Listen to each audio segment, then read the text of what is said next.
The following is a presentation of Morning Drive Media.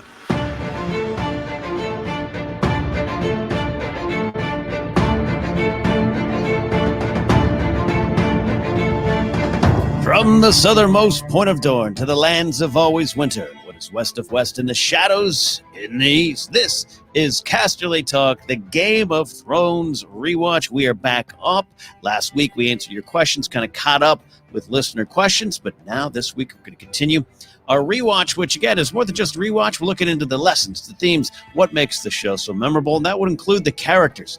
And this episode, season 2, Episode 3, What is Dead May Never Die, introduces a couple memorable characters in Season 2, and one of them is Brienne of Tarth, so there's no way we're going to do this episode without our special guest and contributor here tonight, Rachel Cushing. Hello, Rachel. Hello, yes, we cannot do the introduction of Brienne of Tarth without me. I just can't. we cannot, will not, wouldn't dream of it. This is a character that's tremendously important to you. The other character that makes a big debut here is Margaery Tyrell. I do love Margaery. I think you love Margaery as well. What she brought to the show, what she brings to the game. We're going to dive into that. We want to talk Brienne, and we want to talk your thoughts on season 2. Everyone who's coming onto the show. We had Michelle Boyd last episode review. Mark Kamier is coming on next week for the Feeding the Monster podcast. We have that one in the can, and I asked him the same question I want to talk to you about here, which is season 2, Rachel. Your thoughts, then, now, where the season kind of falls for you, and what you learned or what changed after it kind of came out. It's definitely one of those seasons that I think grows on you each time. I think, rewatching is so amazing for a show like this because with perspective of how it ends or where it goes, you pick up on so much more when you rewatch. A lot of times season 2 kind of gets hit with the it's a little slow moving at first. There's not a lot of, in season 1, you're just constantly meeting new people. You're constantly going to new places, and there's all this momentum built up around Ned. This season, we get a few new characters, which really does help, but there is also still a sense of just moving the pieces around the board. And, a general criticism tends to be, Dany's storyline starts out real slow. To some extent, Arya's does. You're kind of waiting to get some pieces to certain places. And then once they do, the ball starts rolling down the hill so much faster. But on rewatch, you catch all the little things, and you catch all of these introductions that you take one way when you first see it, and then you have an entirely new journey to discover over the course of the series. And it's funny because I wanted to do this episode. I claimed this episode when you first said we were doing this podcast because Brienne of Tarth. But I'd forgotten that Margaery is introduced in the same episode, and Margaery has almost more of an impact here. She really comes out swinging in a way you don't expect. Pun intended, because so does Brienne. But it's great 1-2 punch when you think about it, especially for female characters on the show. And it was fun to watch in anticipation of Brienne, and then we go oh yeah, Margaery's in this too. And she has one of the better, shall we say, sex position scenes that have been done in the series, shirt off, but saying a lot of great stuff. So there's, it was really cool to revisit this episode in particular and realize that, it's all about all of these pieces happening. And this is an early Brian Cogman episode. I think it's the second one he wrote, which, we all know we love Brian because he's the lore guy. And he added some really interesting things to this episode because we're still very, with the books at this point, but he added a few touches that make a real big impact, I think. Well said. There's great stuff from Cogman. You can even just go to the Wikipedia entry for this episode, and there's some interviews to quickly gather just facts from about what he added. His first draft of script being almost 3 hours long, which I imagine a Game of Thrones lore guy adapting the show, it's probably going to do that every time. Every little scene's got to get in there. Yeah. We are going to talk about Margaery. You're right. That is just her whole introduction, and then that episode, that little moment with Renly, a sex position scene indeed, but one with great power and purpose behind it and her. And watching it again and taking notes, it's just Yeah, you could obviously stop on the surface of some of this the stuff with her, and there's nothing just on the surface with Marjorie, and we'll talk about that. But we don't want to bury the lead. We do. You did when I sent out an email to Andres, Lon, we still got to get Lon on, Thomas and the gang. I was like, hey, we're gonna do this, and you were like, oh, I need this episode. You love, but you're like, I need this episode. And it's Brienne Tarth. So you as a longtime book reader, you were waiting for this moment. You love this character. This character has been with you a long time. So let's dive into the Brienne of it all. What she means to you, why you got pulled in by the character, and Gwendolyn Christie. Did she live up here to your expectations? I'm gonna guess yes. Yes, absolutely, especially because we know where it goes and where she goes as a character. And though different than the books, this is one of these storylines that I do think that the show landed all the way through. And that was, quite a bit of a relief for me for the most part. But for me, I mean, it's the obvious answer. It's the Aowen of it all. It's a woman fighting against what is expected of her in a man's world. And so many of our female characters do that, but Brienne does it in such this very specific way about wanting to be a knight and what that means. And it's an interesting idea because it's a concept that Martin sort of deconstructs, because even in this episode, you have this whole, all the scenes with Renly are so positive and colorful and full of pageantry. And it's this idea of chivalry. And they have no idea what the real world is like. They don't know what war is like. Catelyn basically calls them all children. They're playing games, which is a very big theme in this episode, playing games. And it's this, ideal that gets, all these characters, that bubble gets burst. And that's true for Brienne too. She has trauma for having grown up wanting to be this way and having been made fun of her whole life for it.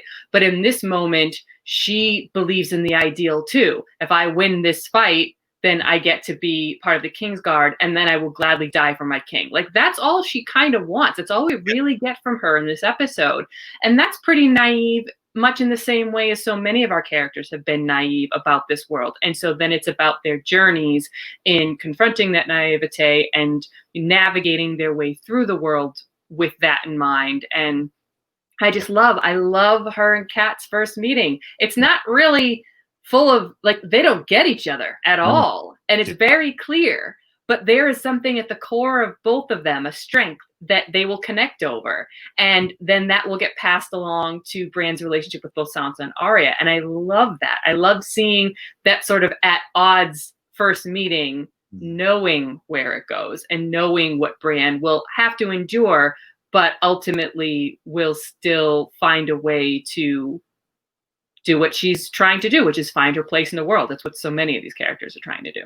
I love too that at the start of the song, you said she kind of has these simple goals in a way, right? Difficult goals maybe to achieve in this world, but she's got the strength, she's got the skill, she's got the desire to serve on the Kingsguard as Renly's sworn protector there, and then oaths and oath keeping and getting the oath keeper later on in the oath to Catelyn.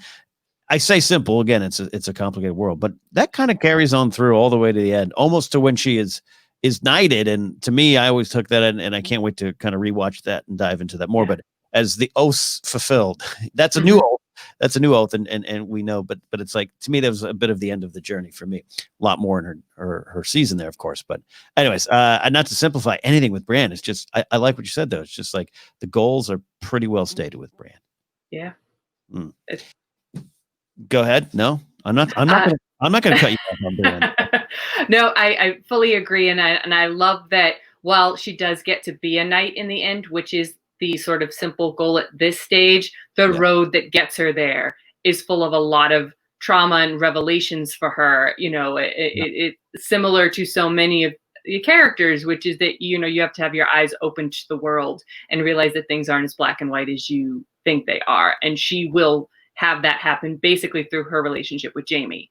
And that's one of the reasons why I love that relationship so much too, because it doesn't change her at her core. It doesn't change her core goals and why she wants those goals, but it does shift her perspective. And I think that's important. Yeah, I'm also on. I keep saying I'm on these two separate rewatches for the show. I'm in season 2. Grace and I've kind of just started. She started watching. Now we're in season 5, and to watch Brienne in season 5, which is season 5 overall is just a kind of a dark season. But Yeah. To see her kind of watching and waiting and hoping and praying, kind of in a way that she can help Sansa, to see where she goes. She definitely goes through a lot. But we talked about this before. But in this world of complicated characters, this is someone who is good from the beginning, good to the end, and remains pretty solid all the way through as a good person. And I love Brienne for that. Me too. No sacrificing. She knows. She discovers who she is, but deep down, I think she knows nothing to do. Let's dive into some of the themes and lessons of this episode. There's you mentioned one I definitely want to talk about. There's some ideas of hard truths for me, sacrificing who you are, but games. Wicked Games, which later on became one of the themes for Game of Thrones, right? The cover version of that. We got a bunch of games. Rachel, what do you got for games in this episode? I love how the show is called Game of Thrones. And, we have a lot of hints. We have, you either play the Game of Thrones, you either win or you die in the first season. But I love this episode because it's really clearly delineating the players who understand the game that they're playing in and the players who don't. And the lessons are to learn that, to figure out which game you're playing in and figure out the other players, figure out who has the power, hence that amazing scene between Varys and Tyrion that has been dissected a million ways to Sunday for, people in the riddle, and power resides where men believe it resides. And those that think they have it or want it are playing the game to get it or keep it. So it's just such an interesting idea, but I love the juxtaposition of people who think they're playing well. And, people like Theon, he thinks he's playing a real major role as Rob's right-hand guy. He's going to get his dad and his, home country to fall in line and do fealty to Rob. And we're going to get Casterly Rock out of this. He thinks he's in it. And then his dad slaps that down real fast, and he has to do some serious quick soul searching to figure out what it is he wants. Again, another character trying to figure out where they fit. It's the complete character arc for Theon eventually. Is he a Stark? Is he a Greyjoy? Where does his fealty really truly lie? So you have people, and similarly, I think Renly thinks he's got a lot of power. I got 100,000 guys at my back. Yeah. It's not as simple as that. And that's why you love Marjorie, because she comes in and understands it better than he does, and she's like, save your lies. Don't lie to me, save your lies, because when you get to court, that's when you need to play the game. Yeah. Catelyn tells him, my son is off fighting in a war while you're playing at one. And then she basically says to Renly, you're all basically sons of summer. And you don't understand. This is all just a game to you. But she knows because she's seen what war is and seen the toll that it takes. And so all this pageantry and highfalutin ideas and proclamations, they're going to get their bubbles burst real quick. So it's all tied into that. But I really loved how many times the word game came up in this episode, because it's Game of Thrones. You're all playing. So now you have to figure out who you're playing against, what the rules are. There probably aren't any rules. That's the thing you have to learn too, and how to navigate. And then the quintessential scene is one of the best edited scenes in this show is Tyrion laying out his scheme, his trap for Pycelle, for Varys, and for Peter. And the way that's edited all around the don't tell Cersei line, where you jump scenes and you don't even realize that's what you're doing. It's him playing that game and playing those three players perfectly. And that encapsulates that. Somebody who knows what the game that they're playing, at least in that moment, the rules are going to change on him and he's going to have a fall from grace and he's going to have to refigure it all out. But in this moment, in this season, we all know this is Tyrion's season. This is when he is the hand and he is doing it right and he's playing the game and he understands. But I do love that it's Varys who kind of makes him think a little harder about it in terms of playing the game and what it really truly means for who has the power. Such a great scene. I forgot to do the stats. Now, it was the original air date of this was April 15, 2012. Alex Sakharov is the director. He was mostly cinematographer in season one, makes a big move. Cogman, like you mentioned, cinematographer PG Dillon, and Katie Weiland is the editor. And you're right, that sequence is so good. And game comes up a lot. Just Kat herself. It's a game to you, is what she says. Then going down there because either the nights of summer and winter is coming. My son is fighting a war, not playing one. So you're so right to pull that stuff out, Rachel. And going back to Marjorie here for a second, I think maybe we can dive into that scene with Renly. I mean, I actually want to start here when we first meet her, just going with what we see on the show. We know Natalie Dormer, I believe, was 29 when she plays Marjorie this season. The character was 15 in the books. Obviously, they aged it up, as with a lot of characters, kind of needed for TV. I've always looked at even the opening moments as Kat's there, kind of jarring, jabbing at Renly and the whole stuff with Brienne. That I wonder what Marjorie believes in that moment. Is she just like, this is our best bet for the king? And how far, she's got Queen of Thorns, whisper in her ear, probably back home. I love the opening scene with her, just because in her eyes, there's just the game. She's already getting ahead of the game to me, Absolutely. And again, sometimes a little hindsight helps with that, or the book reading too, to some extent. But I think that she's more mature in the show, not just in age, but in her goals and how to achieve them. But yeah, for me, it's once we meet Olenna, then you think back to this and you go, okay. She's learning from the best. She's learning what it means to manipulate a situation. Renly absolutely has power in the sense that he has an army. And that is a certain kind of power. So now it's, I'm sure, Marjorie thinking, how do I turn this to my advantage? As we know from, I don't know if it's the next episode or the episode after that, she doesn't want to just be a queen. She wants to be the queen. And to get there, this is what she has to do. And she's got pieces to work with here. There's no denying it. Yeah. And I like the idea that she's so very supportive of Renly up on that dais, looking over the fight. And I do think it's a fun juxtaposition to watch Catelyn's reaction to everything that's happening versus her reaction to everything that's happening. And then just for the fun of it, to watch Loras's reaction when Brienne is revealed. I love him in the background going, what? I just got beat by a girl. It's a fun Finn Jones moment in the background. Petulant little jealous boy there. But I always get the sense that Marjorie is very much paying attention to everything that's going on around her. And then you get the big reveal in the tent where it's not just she's paying attention. She understands this to the point of, you're sexually involved with my brother?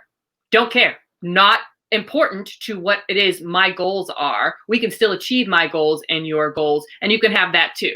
But here's how we get there. And it's like, wow, that's, for lack of a better phrase, rather progressive for this world. Yeah. Well, she actually says, no need for us to play games. She says that line, and you're so right.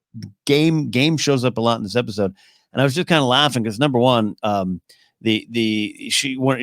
of the best arrives. One of the best at playing the game has arrived, her, and she's like, no need for us to play games. And I don't think she's playing games with Renly. I think there's an affinity there and a sincerity. She knows they're married in whatever version it is. But you know what I mean? Like I just love that scene again because you and I have talked before about season one, the sex position and that phrase being coined, and the show sometimes, I think over the years, especially early, would lean into that. I think there's times where it's great for the character.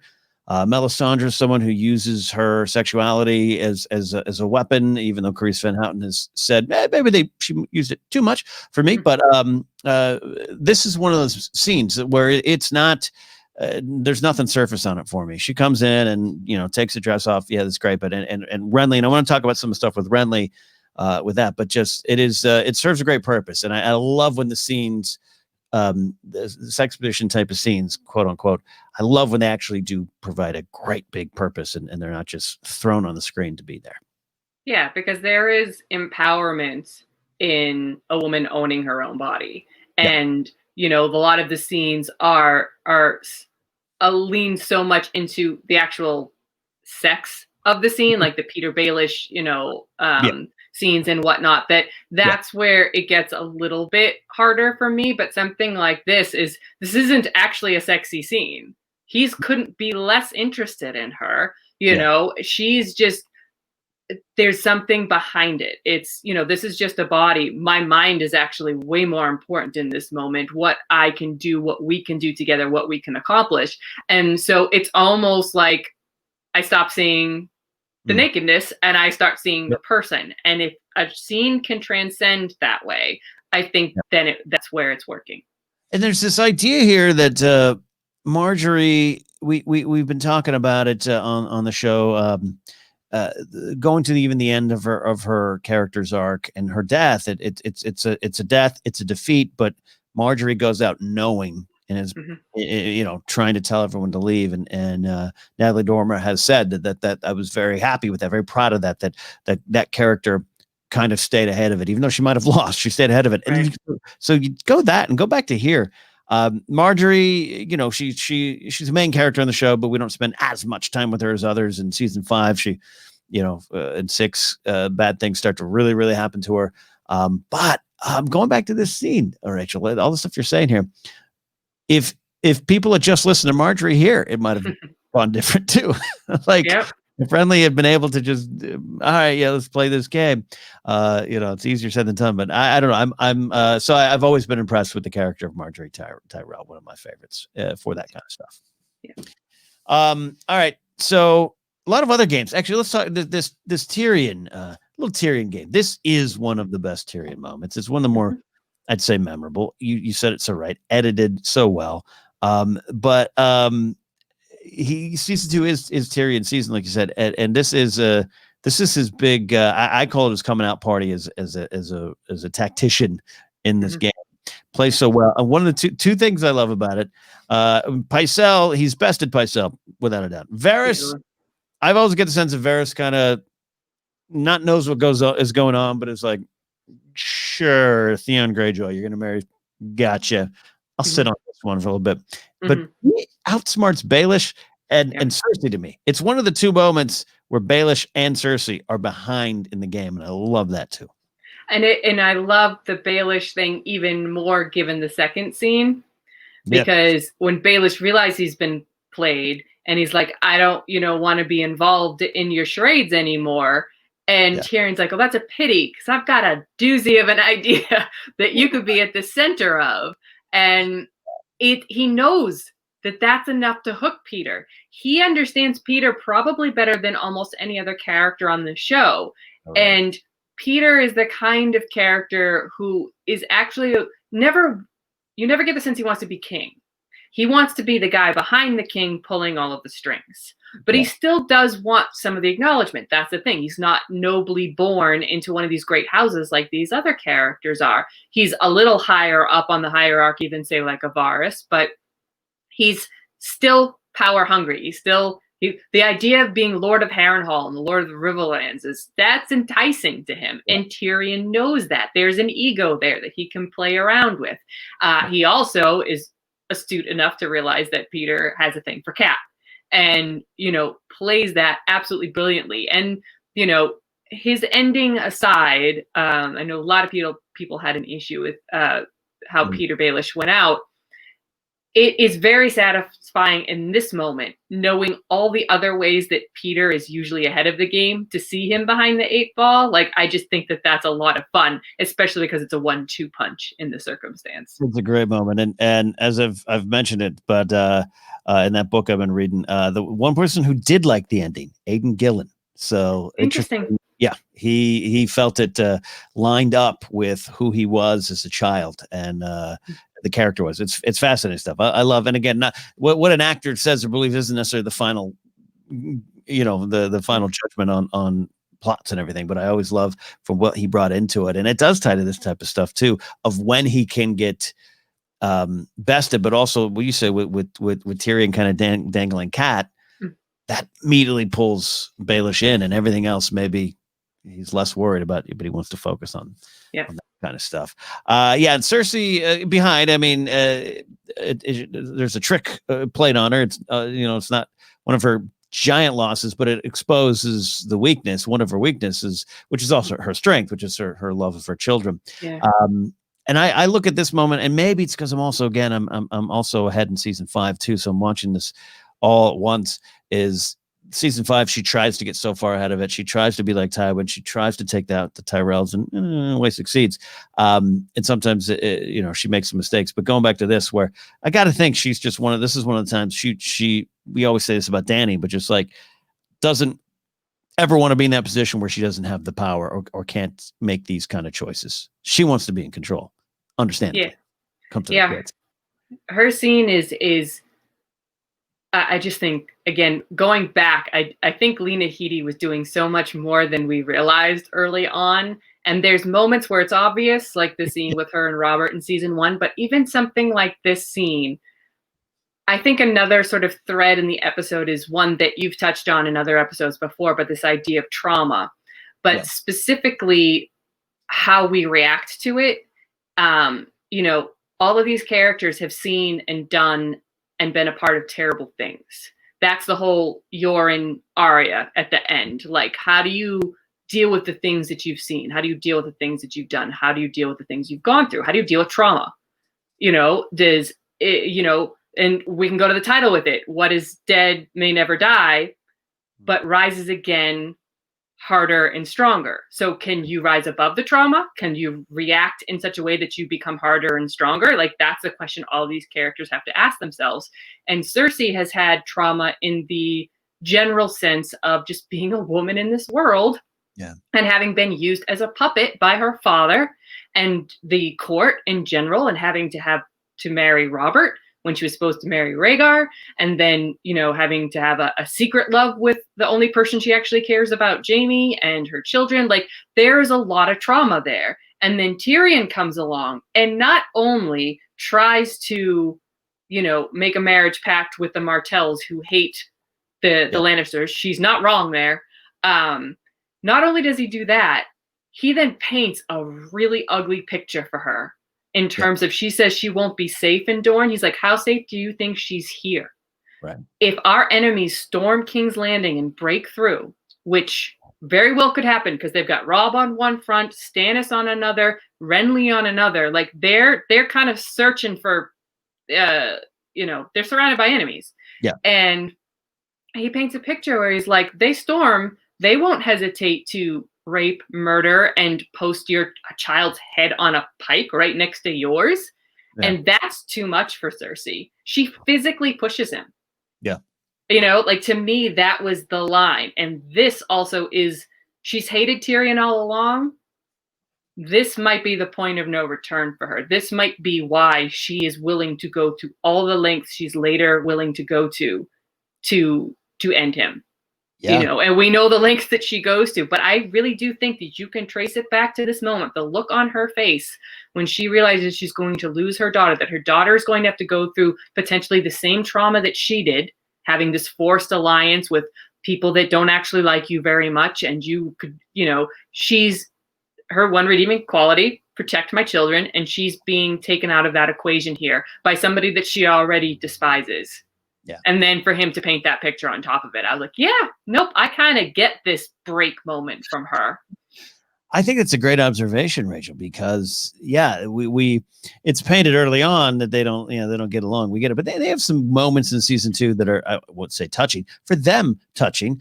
He makes her laugh a couple times, right? They're great family scenes, but I think you're right. Because he knows right where to get her, and I don't think he's doing this to get her. He's doing this for the film, but he's being logical about it. Like, he's not wrong. He's not wrong about what could happen to her, how the Martells would treat her, how she would be safer there. Like, but it's just the wrong way. It's the way he talks to Shay too. For as much of a people person as he is, for as much as he does understand how to communicate most of the time, there's certain characters he can't communicate. He can't figure out how to say what he needs to say to them so that they will understand the logic, because he's so smart. He's like, why can't everybody just be as smart as I am? Why can't everybody just understand the language I'm using? but Shay doesn't in this scene that they have, and Cersei's certainly not going to understand when he's painting a picture like that. She's not going to see it the way he's trying to get her to see it. Yeah. Do you think here, this is just breaking down the scene beat by beat, because you're so right about the Cersei stuff, everything you're saying about Tyrion and Shay, love it. He's right. He's pretty high. He's chuffed. He's won. He's by Pycelle, Varys, Baelish. She's pulled us off. He's telling Cersei what it is. It is what it is.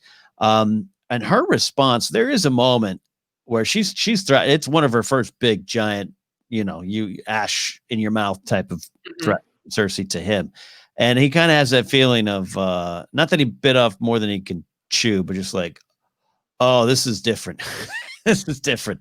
The relationship's absolutely, I got to try to not save it, but just maintain whatever it is around it. Anyways, I don't have any great theory beyond that. I just love that moment is putting that against what you're saying about Cersei, about him realizing, looking back, he's the mirror reflecting back, like, oh, she's mad. Yeah. That piece of paper is not going to protect you. Didn't protect Ned, so be careful. Yeah. Like, ooh. I think a little bit later on, later on, and during the riot episode, when Marcel was finally shipped off, I think but now he knows. He's there's that great look there. One of the other, we can go back to the game one as needed here, but I got to talk about this idea. Just there's a whole, what I call the hard truths, but also sacrificing who you are for something bigger, and where's the value in that, and is it always wrong? And I look at, Renly, by the way of the world, has to kind of hide who he really is, unfortunately, but he has to make it, sacrifice that for a bigger cause. He has no really choice. Sansa's playing the part. She's growing as a character. We know that. I don't want to say that she's sacrificing herself, but she's trying to play the game, trying to play the part, and she has to swallow a lot of fear and anger and sadness and everything in this world. She's lost alone in this world. But I really want to focus all that. There's the Theon one, but also Jorah Mormont. At the beginning of this, we're picking up where we left off, and with the Nightlands, with Craster discovering Jon discovering Craster, and that moment with Jorah and Jon, where Jon's just kind of like, and then they took the kids, and then the boy, and then oh wait, Wilding served crueler gods than you and I. These boys are his offerings. This came up with some caller questions about Jorah Mormont and sacrificing who he is, or who the Night's Watch is supposed to be, as just a collective. And it does come back to get him in the end. What are your thoughts on just that statement? Like, I have a character, I think you and I both, we like our Mormonts. I love my Mormonts. We know that, but Jorah's a good character. He's a good guy, but he has sacrificed something for this, right? Absolutely. And it's, from Jon's perspective, it's just another in a long line of things that are going to happen that have to, eventually, as Aemon says, kill the boy.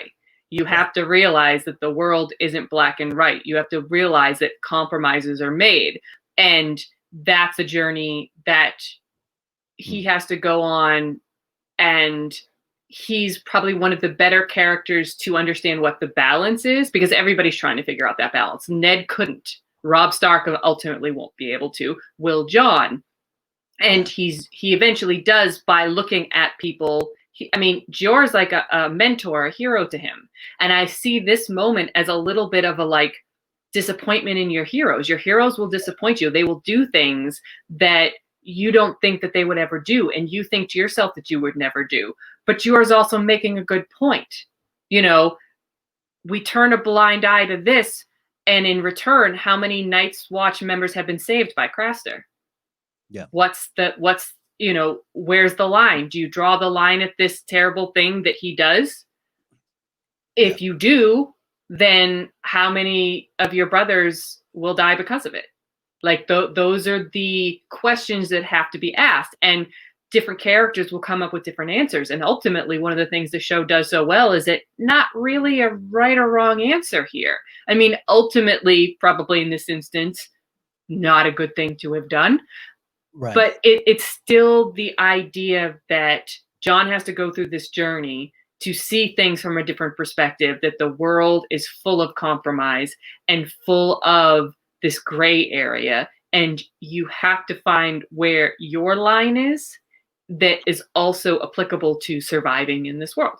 And Yeah. it's just one of those things where when I go back, one of my favorite things to watch is John's arc. I think Kit Harington gets better over the course of it, but I also love all of these little moments. And this season, once he meets up with the wildlings, he's going to be tested even more. And you can trace it. It's very, very clear. And this is just one of the moments along the way that helps sort of disabuse him of some of his old ways of thinking and helps him form a new, point of view. Yeah, I'm fascinated by that. I'm fascinated with 8 seasons behind. Even beyond some of my favorite characters, the Stannises and the Mances and the Davoses and the Jors that I love, and my crusty old guys that I love. I cannot I get excited thinking about Jon and Daenerys and their stories, their lessons, their failings, their mistakes. Not even about, again, I don't try to look at it as a critique or review of what happened on the show. Just what these characters experienced and learned is fascinating to me. And Jon, the boy who would be king, who does not become king. To your point, Rachel, I love little moments like this, powerful moments, the look on his face, the realization, and that I don't think he lies to Mance. I think he's lying in a way to Mance to become a wildling, but he goes back to this moment and is probably like, I don't like that, but I've got to. And Jor, I think with hindsight, it's a mistake. But even then, and we did talk about it on the phone call episode last week of just like, hey, you had a feeling, you knew there's some whites, one tried to kill you in your office. You know why you're up there, whether you believe it or not, and it's been 1,000 years, but it's hard to say he made a mistake in this moment because I think it had to be done. You have to, unfortunately, work with Craster, unfortunately, but it does chip away at you, and that's part of it too. Yep. Which might be, thinking aloud here, I'm going through John's working with the wildlings is not free folk and joining, and that's a Corn half fan hatch plan, and then and Egret's not a sacrifice of who he is. It's a growth thing for him and for her, and a beautiful relationship for what it is. All the violence with arrows in your back notwithstanding. John, I don't know. I'm trying to think what he learns from this. What he applies in the future, and it might be the working with the free folk. It might be trying to go make some peace with Mance. He was going to go kill him, but then later on, and the stuff he's saying to Tormund. I don't know. I there's some things that I want to go back and study about what he takes from this specific lesson, the excellent stuff you're talking about, Rachel, where he applies it later on. Yeah, I mean, as much as Craster is, I think, a pretty clear-cut bad guy, if you want to put it, there is still you still understand Jor's choices with his involvement with him, and I think that the larger just general lesson is, don't take things at face value. Don't take people at face value. You can't just make quick judgments based on, what you see in a moment or in a few days or whatnot. You have to think about bigger picture. You have to think about what roles people can play, even if they're not a good person, they have done good things, or that they're a piece in a larger puzzle to accomplish something. So I think it's a small stepping stone for him to reconsider the wildlings again, because he's got preconceived notions and he's just thinking of them in one way: enemies, bad people, terrible people, mean, cruel, like killers, like what we've been told. Right. But he's going to learn that they're actually people, and that what drives them are some of the same things that drive him and the people that he loves. And it's about seeing the world from their perspective. You would look at the world the same way if you were raised under the same set of circumstances. So that's, one of the things that, he learns to do better than most characters, which is stop judging people offhand and based on, what you have been told this whole time. Make your own opinion. Love it. Great stuff. Great stuff. The final big theme, lesson, story. You touched upon it a little bit. I do want to address it's the title of the episode. What does dead may never die? But you're right to follow up with a full quote there about that. And then rises again, stronger, better, faster. It's like a car commercial. Theon is facing a hard truth here, which is, his family. You mentioned am I Stark, am I Greyjoy? At this point, he's working with the Starks. I think he would love to say he is, but he knows he's not. He tells Rob that in other episodes. And here he goes home, and you're right. He does everything about it, all the stuff with Yara, excuse me. A lot of R's and A's and Y's in the show. With Yara, Asha, all that stuff, that scene, we talked about that one with Michelle. And he comes in there with his fine cape and his store-bought armor and faces the hard truth of his past, and he's right in the middle of this real tough spot, and makes this fatal decision. The letter, it's the burning of the letter that would have warned Rob of everything, and then the baptism. Again, kind of a show adjustment. I love that scene. I love the burning of that scene there. Let's dive into the Theon of it all here, Rachel. What do you have for this? And Balon, who's he's not a loving dad. There's some stuff going on. Yeah. I do love that particular moment because Theon's just getting browbeaten. Like, he comes in with this great plan. I love that he calls himself, I'm a proven warrior. And what do you know of it, woman? Like, he's just on his high horse.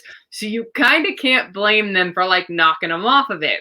Yeah. But the moment that really hits home for me and ties into a little bit of what this John dynamic is that Theon actually comes back at him and is like, you gave me up. You like passed me off to people that you're telling me right now that I can't have any kind of relationship with, or I can't bend the knee to, or have fealty to.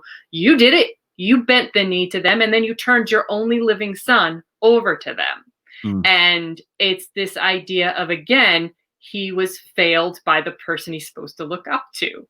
This is supposed to be the person you want the approval of and who has earned that from you. Now, he hasn't earned that from Theon, but he's in a place where he's desperately searching for somebody to prove himself to. Like, that's not how he's thinking of it, but he's looking for a place to fit in. He's looking for people to approve of what he's done with his life or what he's accomplished, which really isn't anything at this point, but he doesn't see it that way.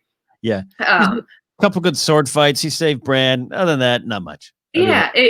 Comparatively speaking, it's such an interesting way of looking at yourself versus how other people see you. And that's his journey ultimately. But I do really love that scene. I mean, the Ironborn way, we do not sow, and all of it is terrible. Raving and reaping and ravaging and all of this stuff. But at the same time, you're gonna have to like hand it to a group of people who are who they are and embrace that. And you can kind of understand why he's sort of disgusted at Theon's way of doing things, comparatively speaking. And I love the letter scene too. That was a Cogman ad, just to give us, again, with the books, everything is perspective in terms of the chapters being written. And sometimes you don't live in moments that would be the turning points. Martin didn't always do that. So you have a moment here where you have a manifestation of the struggle. Do I warn Rob that my father is about to invade his kingdom, or do I give up on Rob and join my father in doing this? And he ultimately chooses the latter. And then you have that baptism scene where you have the whole quote about, rising harder and stronger. And that's what Theon wants, which is why I think he makes that choice. I think Ned died, and Theon knows that. Theon saw that father figure die for his beliefs and could see that as a weakness, could see that as that's not the way I want to go. And if my father is leading this particular charge in this particular way, then maybe this is where I can thrive and shine and ultimately receive the approbation that I want. Absolutely. A lot of great stuff there, Rachel. This, first of all, the Balon stuff, Balon Greyjoy, I wrote down Balon stopping, thinking, and going. When Theon is giving him the hard truths, speaking of hard truths, there's that moment where Balon kind of stops, his back's turned to him, and he knows Theon's right. He knows his son's right, but there's no way he's going to change, and that's not the point of that there. And this, you've laid out to me what is Theon's entire arc in a way, and making it a positive version of we are Ironborn. We take, we earn it. We don't buy it. We do not sow. I think that is, in the end, Theon, it's not necessarily just about becoming a Stark or a Greyjoy, but spiritually standing there, protecting Bran, becoming, protecting everything in that moment, and being a Stark in the end. Like, Theon earns it. He earns all of it. He doesn't buy it. He doesn't pay the gold price. He pays the iron price all through his life, and does eventually emerge, even through death, maybe even stronger. And therefore, the idea of what is dead may never die. Theon, his legend will live on, and songs will sing his name now. And to me, he earned that, and that goes to some of this stuff being put across here in season 2, episode 3 for me. Yeah, it's interesting, because I remember the first few times I read the books, and how much, after they got sort of over the left turn that you took to get to know the Greyjoys beyond Theon, really fell in love with the Iron Islands and their way of life. And at first glance, you're kind of like, they're terrible. They're pirates of the worst kind. They do terrible things. They like take women off and like pillage and all of these things. But I get why people are drawn to it, because it's the thing at the core, which is, we earn this. We take what we want. We don't, bow down. We don't let anybody tell us what to do. We don't, plant the crops. We take them. Like, there's something at the core that is kind of commendable. They eke out this living on these god awful islands, and they're proud of it. Like, there's things within that culture that are appealing. And I think that that's one of the great things Martin does, is to have all these different cultures and have them be so appealing in different ways. I mean, you could say similar things about the Dothraki. Not very nice people, really, when you think about the things that they do, but you're still drawn to them, because you're drawn to Khal Drogo, and you're drawn to the idea that they actually do revere their women in some ways, and that you're drawn to this nomadic, warrior. Like, there are things there, that you can fall in love with, even as they're doing really terrible things. You and I are in the same mind of the Greyjoys. I think that has to do with a little more of the books, and which is on our rewatch. We don't focus a lot on the books, but you're right. It is the left turn. When you want the King's Moot and all that stuff is far better in the books, and they took a good swing at it in the show. Euron's in the end not one of my favorite characters, but I think they took some big swings, and it was what it was. But I think because of the books, I'm fascinated. I've been continuously fascinated by it. And it might be this weird code of honor at the center of them all. Not nice folks, like you said, for a lot of their actions. Same with the Dothraki. Same with a lot of people in this world. But it is of the time. It is of the world. It's why I love. Tywin does what I think is right in terms of what the world demands, but doesn't mean I think he's a great guy for it, and definitely not a great father. So I'm with you too. I know a lot of people don't enjoy the Greyjoy stuff as much as I do, but I think I gotta say, I kind of enjoy it. I just like that it's something very different, and it makes you think. Makes you think. That's all we want to do, is just go on a stormy beach with waves and just think. Rachel, in the time we have left here, let's look at, we love doing this, the foreshadowing, but also just things with more meaning, things that when you go back and watch now, even, folks like you and I who've just done this rewatch over and over and over and over, and we'll do it again and we'll do it again. We love this world. We love this story. I love the little moments where you even now go back and go, or oh, God, that's going to hurt later. What are some of the ones that you had here? I definitely sort of mentioned, Brienne and Kat meeting for the first time, knowing where that relationship goes, how it evolves, and then again onto her daughters. I think there's another layer when you watch the initial meeting now, because of that kind of weird, they don't really quite get each other, but I do think that there's a glimmer of recognition in terms of the strength that each of them possesses that will later unite them.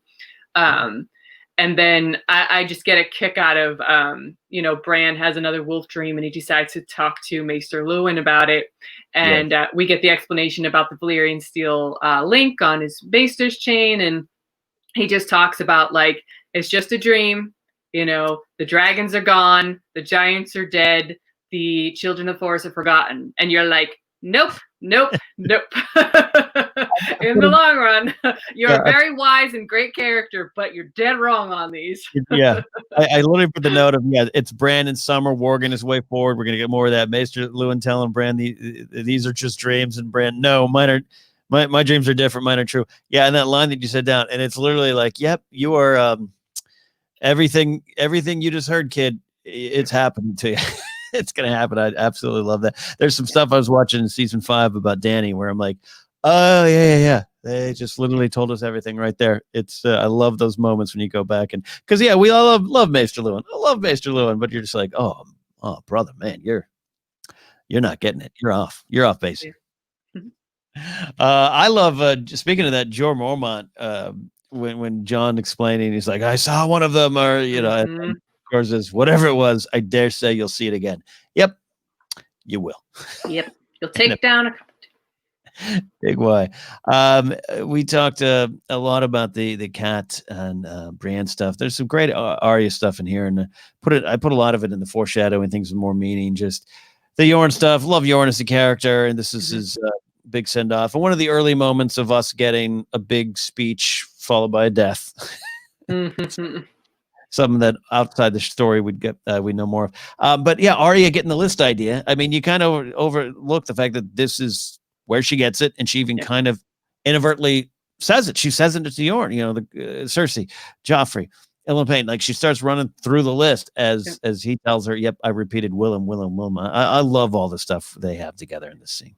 And I hadn't picked up on it before, but I absolutely love that the scene prior to it is Varys and Tyrion talking about the riddle and power, and Varys's line, which probably the best line in the show, if we're moving to that, power resides where men believe it resides. It's a trick, a shadow on the wall, and a very small man can cast a very large shadow. Cut to Arya. And I love that it's about Tyrion, obviously, because that's who's in the conversation that's happening. However, the fact that the very next person that we see is Arya, and knowing the journey that she goes on, and it's especially tongue-in-cheek and fun when you consider the fact that she is playing a boy at the moment. There's just a lot there that then starts the ball rolling in terms of the scene that she has with Yoren, which to me, she's another example of the title, what is dead might never die, but only comes back harder and stronger.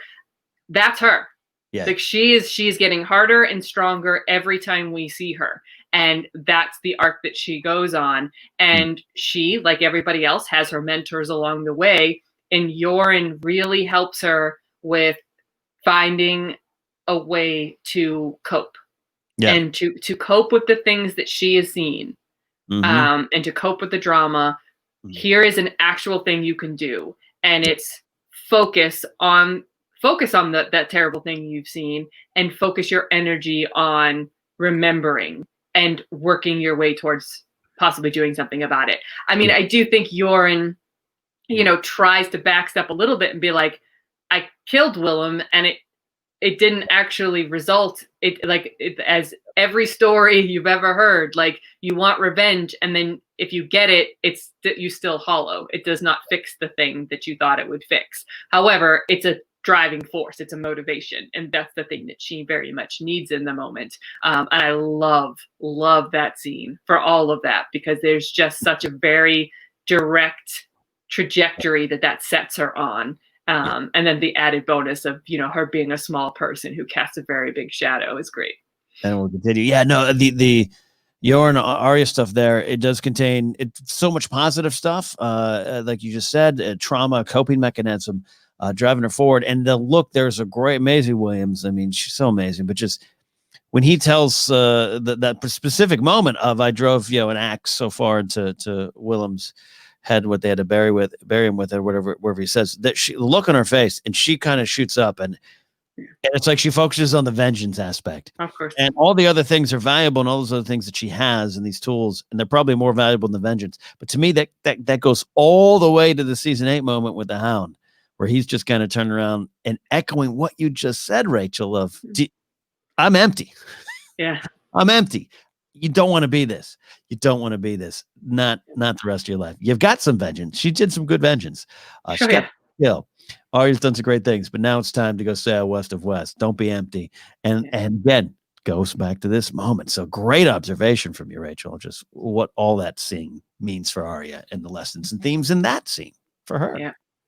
It's a great scene. It's beautiful, and it ends. Unfortunately, the episode, but also ends.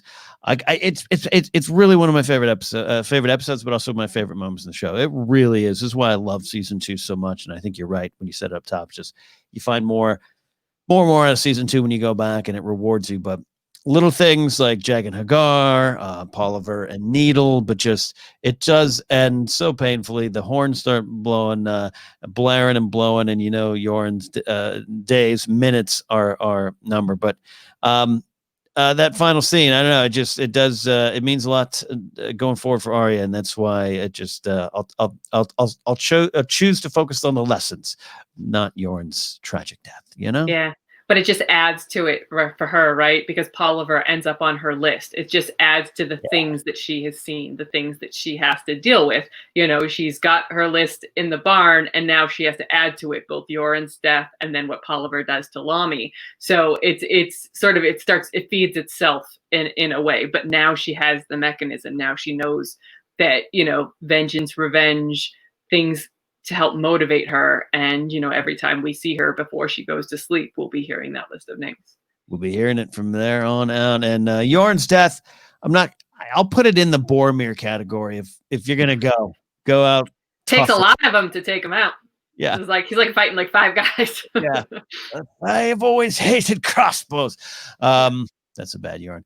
Favorite moments, lines, and scenes. I love specifically the intro to Brienne's great, and Lair, like you said, but I just asking for a place on Renly's Kingsguard is an awesome moment, and everyone's reaction, and I love Renly for it. And Renly, they got that little bit of history that we learn a little bit later on of Brienne the Beauty and him at the dance and all that stuff. But I love that moment. And then Renly in this horrible world, I really do believe Renly to be one of the good ones, and I like that sequence too, of just her asking for that.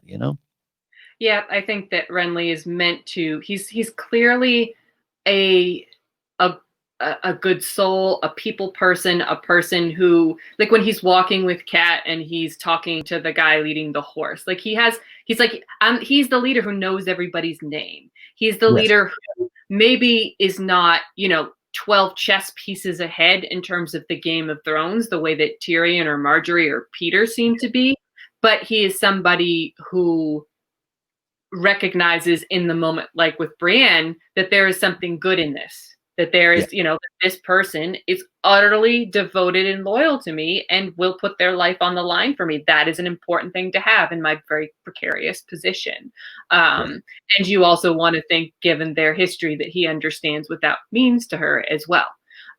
So yeah, I agree. Renly is one of the good ones, which is why he's not going to last long. Yeah, which is not gonna live.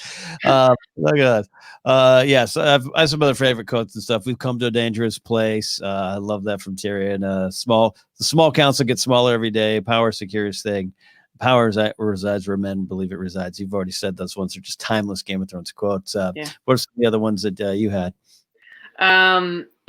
Almost anything Tyrion and Peter or Tyrion and Varys say to each other, but for men in our position, grudges can be an encumbrance, don't you think? Tyrion to Peter, I love that. Language is Language is not going to do me any favors here. Language is going to fail me here when he's talking to Shay. Speaking of on just a really tiny moment that I really liked, is Shay and Sansa. Now, for the most part, Sansa's not very nice in that scene, but she's a highborn lady. This is a handmaiden. She has expectations of it. She's got a lot else going on in her mind because she just had this dinner with Cersei and, had to play the part and, basically say that she's happy to marry Joffrey, even if he kills her brother. Like, she's in a traumatized place. But the end, when Shay's like, well, then do you just want me to leave? Because clearly I can't please you right now. Yeah. And Sansa's like, no, brush my hair. And my heart breaks in the moment because she is so alone. Yeah. And the idea of a handmaiden who doesn't know what she's doing is an annoyance on top of all this other trauma, but having her there is better than having nobody. She feels that alone. And I just, that struck me when I watched it this time, particularly. No, I'm absolutely glad. I put a note for that scene too of calling it also a true glance at Shay, meaning, Sybil Kikeli just turned this role into something completely different than the books in a great way. George R. R. Martin talks about loving it a lot, and we know where the character ends up, and therefore where the character ends up, I don't want to say she's a hated character, but there's a lot of boo hiss for what she does, right? Because we love Terry, but I love going back to this moment. Because a lot of that's just what's on top of the world as it crushes down on her and the situation she's in and what she's trying to accomplish. I love this moment too. It's great for what you said with Sansa, who is alone. Season 2 is a lot about Sansa being alone, to have this ally, but their connection is real and grows out of this. And I think it's a look at Shay, just one of those good moments of like, hey, she made some tough, bad decisions later on, but there's definitely a heart that beats there, and I love that for Shay too. Yeah, definitely. All right, we are about wrapping up here, looking at season 2, episode 3. What is Dead May Never Die? Some episode stars: Frances McGee, Natalie Dormer, but Rachel, come on, Gwendolyn Christie showing up as Brienne. It's the thing I was looking forward to the most, and she didn't disappoint in any way, shape, or form. I absolutely love that in the fight where she beats Loras, they both lose their weapons, so she just tackles them, and that's how she wins. It's just such a small thing, but just the right kind of a touch, and her utter devotion to the honor and the idea of knighthood. Like it's clearly so important to her. And she doesn't get a ton of lines, but I love her last line, and she delivers it so perfectly because she's very proper and stoic through all of her scenes up until when she walks away with Catelyn. Her last line to Catelyn is, Brienne is fine. I'm no lady. And the way she says it is like, oh, there's the crack in the armor.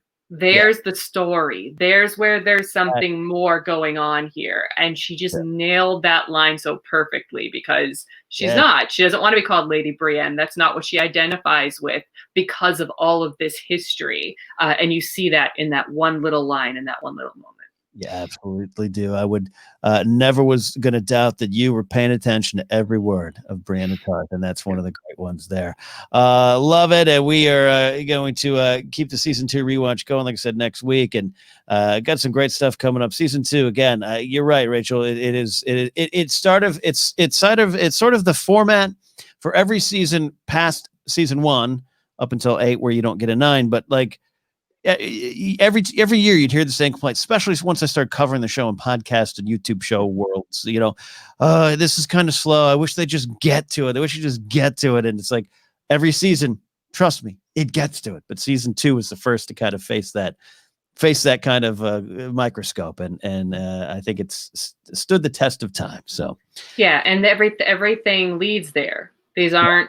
I don't think when you get to it, whatever it is in every season, it doesn't land if you don't have the launch to get there, if you don't have all the pieces that happen to get the characters to that place. And it's frankly what I missed about the final 2 seasons is with shorter seasons, you didn't have that. So, people were getting from A to B really fast when we were used to this idea of a slightly slower development. You have these character moments. Everything that happens in these scenes informs all the decisions these characters make in the bigger moments. And that's why rewatching is so rewarding and helps, Hard Home is probably my favorite episode of all time, but Kissed by Fire is right up there, and not as much action happens there, but it's the moments, it's the characters, it's the building towards the bigger moments. So I think that there's a lot to be said about revisiting these episodes with that in mind, and I think you'll be really rewarded when you think about it that way. Rewarded indeed. Rewarded indeed. Well, we have been rewarded by Rachel Cushing coming in here to talk about Brienne of Tarth and Game of Thrones. Always appreciate it when you can join us here at Casterly Talk. More on the way, without a doubt. But Rachel, I always say give my co-host a chance to tell us what they're working on. But you got some cool stuff going on in the Schmodown world, right? Yeah, still hanging out there. I'm the co-host of Schmodown Backstage on Tuesdays from 12:30 to 2:30 Pacific time. Ben Bateman and I talk about all things Schmodown on the SEN network, break down the matches that I thankfully don't have to play in anymore, so it's a lot more fun. And and then I'm just on Twitter and Instagram, guys. I love talking Game of Thrones and all kinds of other stuff, so please hit me up at Rachel J. Cushing. Absolutely. Do that indeed. The big Schmodown Spectacular is on the way. My playing days, my managing days, my days in the Schmodown are done. So now I can just sit back and watch as a fan. Check that stuff out. You can follow me at Ken Napzok. Go to kennapzok.com. As I've been taping some of these episodes out of order, so I apologize. Maybe I haven't said this before. Maybe it's on next week's episode, but I want to let you all know this Casterly Talk has been its own podcast feed, and that's going to be the same going forward, especially as we build towards House of the Dragon. But it's been on my own personal YouTube channel. We are going to slowly move it in the new year to its own YouTube channel. There'll be no subscribers and no monetization and all that stuff. We're going to build towards that, but there's some cool things coming, some other things I'm working on, and this move is part of that. And this will also allow Lon and Rachel and Andres and others to come on with even more frequency. So stay tuned for that. More information coming. So until then, and until next week, when we break down season 4, episode 4, which of course is going to be a Garden of Bones with Mark Kamar from the Feeding the Monster podcast. That is next week. We'll see you then here on Casterly Talk.